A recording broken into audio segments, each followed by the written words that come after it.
So Nike debuted its ZoomX foam inside of the Vaporfly, and people really fell in love with the soft and bouncy foam, but in the past it had always been paired with a plate or some other type of foam. Well, now, in the ZoomX Invincible, we get just pure, unadulterated ZoomX foam. Is ZoomX without a plate too unstable? Is it still speedy?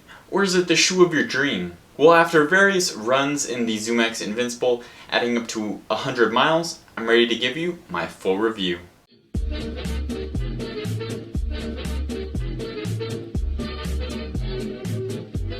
So throughout this review, I'll be using the Stoplight rating system. With this system, there is green, which means that there are more pros than cons. There is yellow, which means that there's about equal pluses and minuses, and there is red, which means the negatives outweigh the positives. This shoe was purchased by me with my own money, so like all my reviews, all the opinions are my own. Alright, with all that stuff out of the way, let's get into the details. So let's go ahead and start with the upper. I went with my normal size 12 and the ZoomX Invincible felt great. I had no heel slip or hot spots, and although the heel and ankle collar came up really high around the ankle bone, I never got any blisters from it.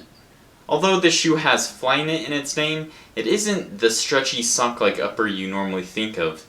This is more of an engineered mesh with some yarn material weaved into it. I actually thought that this more traditional type of upper helped with a better lockdown in the midfoot. So one of the words I think best describes this upper is plush. All around the heel and ankle is thick cushion, the tongue is plush, and even the laces are thick and spongy. Everything on this upper had one thing in mind: comfort. And although there were times I thought it was a bit of overkill, I typically didn't mind it.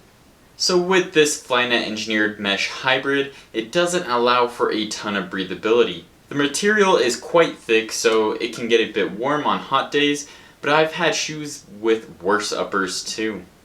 Alright, now let's talk about this midsole. This shoe definitely packs a lot of cushion into it. Not only is it 100% ZoomX foam, but it also has a thick slab of it.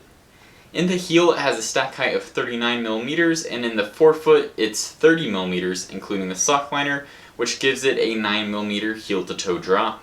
So this shoe doesn't have a carbon plate in it like the Vaporfly or Alphafly does, so it doesn't have that same responsive pop. But what it does have is a nice soft bounce. Especially in the heel, it can feel almost like a trampoline. The forefoot is a little bit firmer, but overall it isn't a super responsive ride. So overall, I'd say that the ride of the Invincible is nice and smooth. It isn't really that rockered like a lot of other shoes this thick are, and it can be unstable at times if you land too far back on the heel, but overall a pretty decent ride. So after seeing how quickly ZoomX shreds down on shoes like the Vaporfly and the Alphafly, I was very cautious of what the actual lifespan of this shoe would be. Fortunately, after 100 miles, the midsole is holding up great, and it still has the same bounce in it as the day I got it. Alright, time to move down to the outsole. So far, this outsole is actually holding up better than I would have thought. The waffle pattern is still mostly intact except for the top of the shoe where I push off, but besides that, it's holding up well.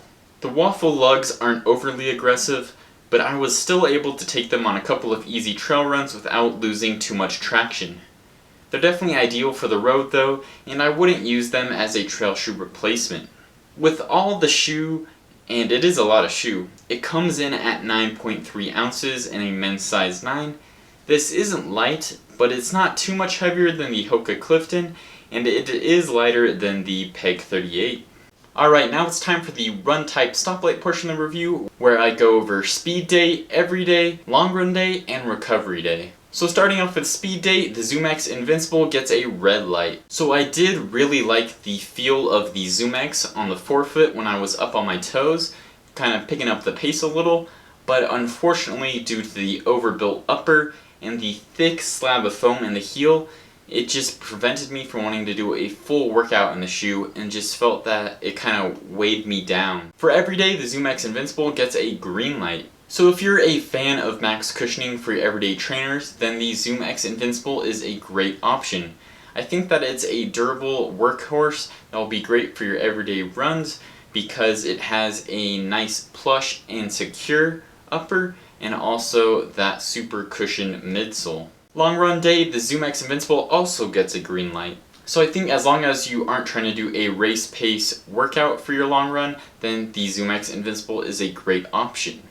That thick midsole of ZoomX foam is great for your long runs because at the end of the run it still feels as soft and bouncy as when you started the run, and then the super plush upper keeps your foot super comfortable and secure throughout the whole run. And for recovery day, the ZoomX Invincible gets another green light. So similar to what I said about long run day, the plush upper and the plush midsole feel really great on recovery runs. So on my slow recovery days, I tend to land a little further back in the heel, and this shoe has a lot of cushion going on back there, and that felt really nice and really bouncy, even more so than landing in the midfoot or the forefoot. So overall, I really loved the ZoomX Invincible for my long runs and recovery runs, but unfortunately I think that the overbuilt upper and the overstuffed midsole prevented this shoe from being a great all-around shoe. I would have preferred a little less padding and weight in the upper, and then trim down this heel, make it a little more streamlined. I could really see this being a more versatile shoe and possibly even great for speed days. But for now, I'll just keep using it as a plush trainer. Alright, now let's talk a bit about the price of the ZoomX Invincible. So at $180, I think that this shoe is overpriced. Yes, you do get a lot of cushion, and it is a fairly durable shoe, but like I mentioned earlier, it's not the most versatile shoe. You can go out and get the Endorphin Speed, the Mach 4, or the Rebel V2, and those are all going to be more versatile and also come in at a much lower price. So looking at the results here, you can see that it is a mix of yellow and green. Because of this, I am giving the ZoomX Invincible a slow. This means proceed with caution before buying this shoe. If you have the budget to spend on a great recovery shoe, or love the cushion of the Alpha Fly and want a less intense training companion, this can be the shoe for you, but for a lot of people, I think they're looking for a more versatile shoe. So that's it for this review. Thanks for watching. I hope you enjoyed the video. Make sure you subscribe so you don't miss any of my upcoming videos. And as always, keep on running.